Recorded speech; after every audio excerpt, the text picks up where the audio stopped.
Doctor Ranganatham, compounder Chandran ఒక రహస్య సంబంధం. ముకుందన్ తదుపరి ప్రశ్న అడిగాడు. మీ భర్త ఎక్కడెక్కడ పనిచేసేవారు? భార్య సమాధానమిచ్చింది. 5 సంవత్సరాల క్రితం శారదా హాస్పిటల్లో పనిచేశారు. తర్వాత మేం సిటీకి మారాం. ఇప్పుడు పీకేఎంజీ హాస్పిటల్లో పనిచేస్తున్నారు. ముకుందన్ తన అనుమానం నిజమైంది. ముకుందన్ వెంటనే శారదా హాస్పిటల్ స్థలానికి వెళ్ళాడు.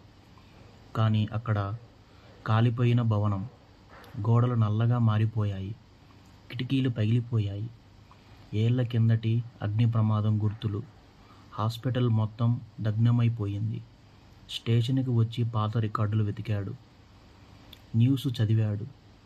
6 సంవత్సరాల క్రితం శారదా హాస్పిటల్లో అగ్ని ప్రమాదం. 15 మంది మృతి. గర్భిణీలు మరియు రోగులు. ముకుందన్ కళ్ళెత్తి చూశాడు.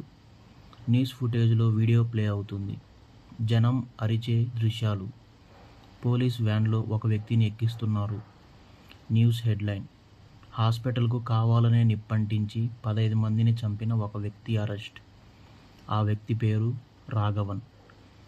ముకుందన్ లోతుగా శ్వాస తీసుకున్నాడు. అసలు కేసు ఇప్పుడు మొదలైంది. ముకుందన్ కుర్చీలో కూర్చుని లోతుగా ఆలోచిస్తున్నాడు. అప్పుడు ఆ అగ్ని ప్రమాదం ఎందుకు జరిగింది? రాఘవన్ ఆసుపత్రికి నిప్పు పెట్టాలని ఎందుకు అనుకున్నాడు?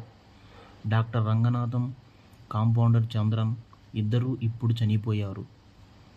రాఘవన్ ఇప్పుడు ఎక్కడ ఉన్నాడు? జైల్లో చనిపోయాడా లేదా ఇంకా బతికే ఉన్నాడా? ఈ కేసులో అసలు నిజం ఇంకా బయటపడాల్సి ఉంది. నెక్స్ట్ పార్ట్ కోసం లైక్ అండ్ సబ్స్క్రైబ్ చేయండి.